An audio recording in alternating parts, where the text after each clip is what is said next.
இந்த ஸ்நாக்ஸை நம்ம ஒரு மாசத்துக்கு வச்சு சாப்பிடலாம். ஆனா எங்க வீட்டுல ஒரு வாரம் தான் இருக்கும். அது என்ன ஸ்நாக்ஸ் அப்படின்னா வந்து பாக்குறீங்களா, முறுக்கு தான் சுட போறோம். இன்னைக்கு வந்து ரேஷன் அரிசி புழுங்கல் அரிசி தான் வந்து பாத்தீங்கன்னா நான் எடுத்திருக்கிற டம்ளர்ல 5 டம்ளர் வந்து போடுறேன்.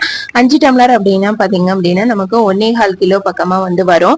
இந்த 1.25 கிலோக்கு நம்ம வந்து இதை நல்லா வந்து கழுவிட்டு ஊற வச்சுட்டு ஒரு 2 மணி நேரம் மட்டும் ஊற வைங்க. ரொம்ப ஊற வைக்க வேணாம்.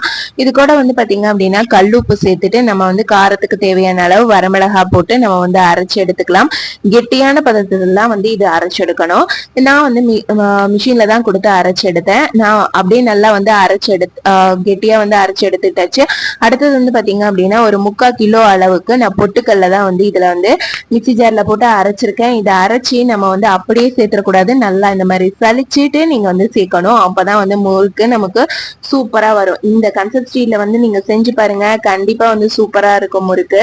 இப்ப நான் வந்து 3/4 கிலோ வந்து பொட்டுக்கல்ல மாவை அரைச்சி சலிச்சு வச்சிருக்கோம். அதையும் நம்ம அரிசி மாவை அரைச்சு வச்சிருக்கோம் இல்லைங்களா, அதையும் இந்த மாதிரி கொஞ்சம் கொஞ்சமா வந்து மிக்ஸ் பண்ணி எல்லாத்தையும் நல்லா மிக்ஸ் பண்ணிக்கலாம். இதுக்கப்புறம் பாத்தீங்க அப்படின்னா இதுல இன்னும் கொஞ்சம் சேர்க்க வேண்டியது எல்லாமே இருக்கு. கொஞ்சமா சோடாப்பு சேர்த்துக்கோங்க. அதுக்கப்புறம் வந்து ஓமம் வந்து 20 கிராமும், எள்ளு வந்து நல்லா வறுத்துட்டு ஒரு 50 கிராம் எள்ளு வந்து இதுல சேர்த்திருக்குது. அது கூட வந்து 100 கிராம் வந்து நெய் வந்து இதுல சேர்த்திருக்கு. அதுக்கப்புறம் கொஞ்சமா வந்து ஆயில் சூடு பண்ணி அதையும் வந்து இதோட வந்து சேர்த்திருக்குது. இப்ப கொஞ்சமா வந்து தண்ணி விட்டுட்டு நல்லா வந்து இதை கொஞ்சம் இலக்கமா வர அளவுக்கு, நமக்கு எந்த அளவுக்கு வந்து முறுக்கு புளியறதுக்கு வருதோ அந்த அளவுக்கு வந்து சுட்டு எடுத்துக்கணும்.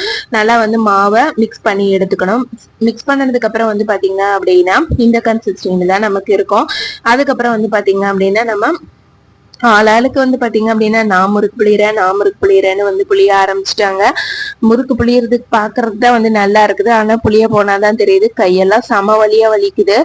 அவ்வளவு ஈஸியா வந்து புளியற மாதிரி வந்து தெரியல. அதுக்கப்புறமேல ஒவ்வொரு கொஞ்ச நேரம் ஆள் மாத்தி மாத்தி நம்ம புழிஞ்சு எடுத்துட்டு ஃபர்ஸ்ட் முறுக்கு இதுதான். இதை வந்து அப்படியே அடுப்பை சுத்தி ஒரு தடவை போட்டுட்டு அதுக்கப்புறமேல கொஞ்சம் முறுக்க போய் சாமிக்க வச்சுட்டு நாங்க எல்லாருமே வந்து டேஸ்ட் பார்த்தோம், எப்படி இருக்கு என்ன அப்படின்னு சொல்லி, ஏதாவது குறையா இருக்கா அப்படின்னு சொல்லி.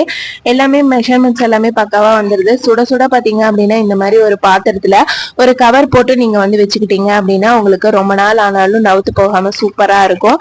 ஒரு டப்பா நிறைய சுட்டு எடுத்தாச்சு. முறுக்கு வந்து ரொம்ப சூப்பரா வந்தது. இதே மாதிரி நீங்களும் வந்து ட்ரை பண்ணி பாருங்க, ரொம்ப நல்லா இருக்கும். இதோட லாங் வீடியோ நம்ம சேனல்ல கொடுத்துருக்கேன். இது பிடிச்சிருந்தது அப்படின்னா மறக்காம லைக், சப்ஸ்கிரைப் இதெல்லாமே வந்து பண்ணிக்கோங்க. நீங்களும் வந்து டேஸ்ட் பண்ணி கண்டிப்பா வந்து ட்ரை பண்ணி பாருங்க. தேங்க்ஸ் ஃபார் வாட்சிங்.